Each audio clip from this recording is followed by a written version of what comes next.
I'm just happy to be alive. It's nice to actually be back to work.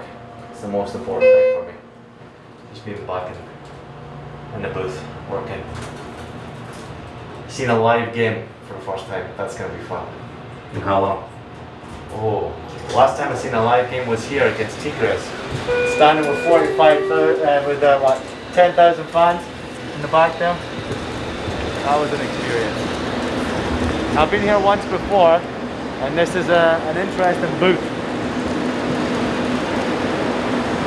Because we are essentially on the roof here. But it's a nice view from up here, that's for sure. But it'll be the first time I've ever called a game from this arena.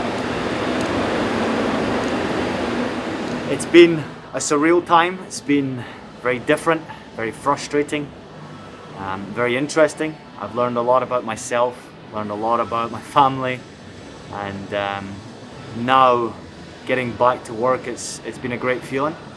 But again, it's still frustrating. Nothing's like it was. It's all different now. But the feeling getting back in the booth, getting in front of a camera, once again talking to viewers, to fans, to people who are out there, you can't describe it. And that's what I live for. I live for being able to entertain, and I live for being able to share my voice and give people some joy in their lives, especially when we're going through a difficult time right now. But for me, it's been unbelievable and very difficult, but it's great to be back. This is our first home game. It's important that we show that we attack the situation and put them under pressure as soon as possible. Many precautions are being taken by the network. Certainly, mask wearing is an importance. As you arrive to the arena, you can go in certain entrances, you can't go in other ones. It's not like it used to be where you could go anywhere. Now you're limited to where you enter up to the booth. How many people go in the elevator is limited. And then when you get into the booth, how many people are in the booth is limited. We have a divider between me and Joe. Joe will be obviously on the play-by-play side. There's a glass divider between the two of us. We bring our own headsets now. Nothing is shared. Something I'm used to doing anyway. I always bring my own headset, and that's for obvious reasons. And now it's a great time to learn about each other in a different way. And I'm actually happy the glass divider's here between me and Joe, because he gets on my nerves every now and again. So having a divider there is actually quite good for me. 5, 4, 3, 2, 1. Go, Joe. Welcome back to Red Bull Arena. Along with Joy and Joe, I'm Joe Tolleson as we get set for New York City against the Columbus Crew. And yes, Red Bull Arena, the home site for New York City in this phase one of the MLS restart. You know, it's funny because normally in television it's all about, we need you guys to get closer, the shot will be better, the whole thing, and now it's like, you guys are too close, you need to spread apart. When we were in Brooklyn, he's halfway across this giant room. I got home, my wife was like, so did they keep you distance? I said, he couldn't have been further apart if we tried. And now here even, we've got a plexiglass screen between the two of us. So different things like that. It's usually more kind of close-knit and camaraderie kind of thing. We're still trying to have that feeling about it all, even though we have to stay apart and be separated by dividers. It's just great to be at the game, in the stadium, ready to see what's going on, and just hopefully to see a bunch of goals for New York City tonight. Eber, thanks for a few moments, and good luck this evening. Obrigado. Good luck. That is the New York City striker, Eber, and you can see just the one win. Goals only 2 on the season, Ian, despite shots on goal being 24. So that means every 12 shots on goal, they're only picking up that 1 goal. And they go up against a Columbus team tonight that we've touched on, has only allowed 1 goal in the regular season. Don't give me graphics. Don't show me statistics. It's television, that's what we do. I just don't want to hear it. This is a different phase right now. What we've gone through to where we're at right now, it's very difficult for players. I wouldn't like to be a player going through this.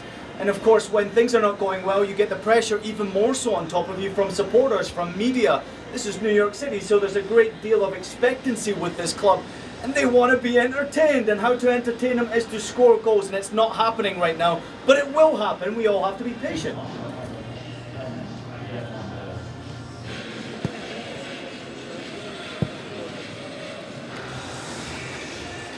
Can you tell us just what you're taking part in tonight?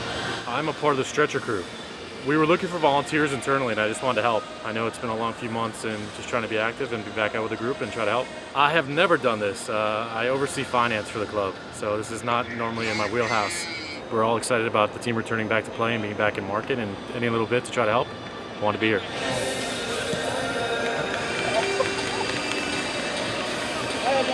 Big moment right now. As I mentioned it before, a dangerous Columbus Crew team who know how to create chances and who are quick. We see the teams coming out of the tunnel here at Red Bull Arena.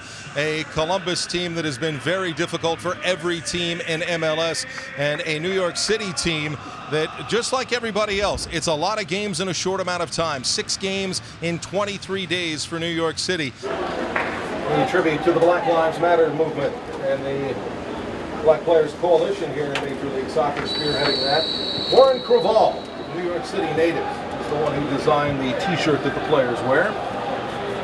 And we are underway. Columbus in the black and gold, New York City in their sky blue, and right away over the top, a big hop, try to see if they can spring Derek Etienne Jr., but Sean Johnson is there.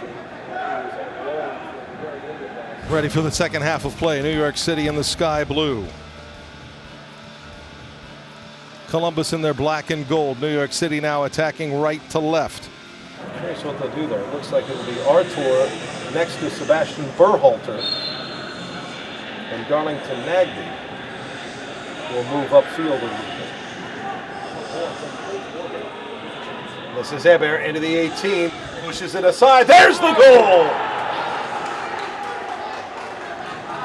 Alex Ring, the captain, finally getting New York City on the scoreboard, ending the drought, and it's 1-0 New York City.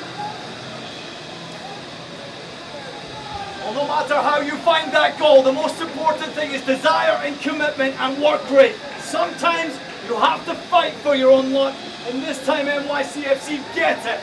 Abubakar Keita with a horrible give up for Columbus Crew, but look at that composure from Eber. He's not selfish, he doesn't go for a goal. He sees the skipper Alex Ring completely open for a simple tap in. That's what I want from my striker. Unselfish, recognises the moment. NYCFC needs a goal, and they get it finally, Joe Tolleson. 175 minutes in between goals for New York City, but Alex Ring, with his first of the season, buries it for City.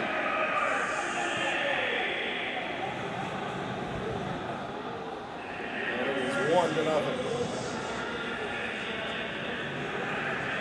Driven in, headed away by Torrenson, and there is the full-time whistle. And New York City has their second win of the season, handing Columbus its first loss. And the home opener for New York City, albeit at Red Bull Arena, goes in favor of City by a score of 1-0. Alex Ring with the goal, the lone goal of the game, and he is our Heineken man of the match. Well, he's not just a Heineken man of the match for his goal, it's also about his determination, his leadership quality, his willingness to win and push this team out of the hole that they've managed to put themselves into. That's what you need, true leadership quality. It's an excellent individual performance as well from Alex Ring.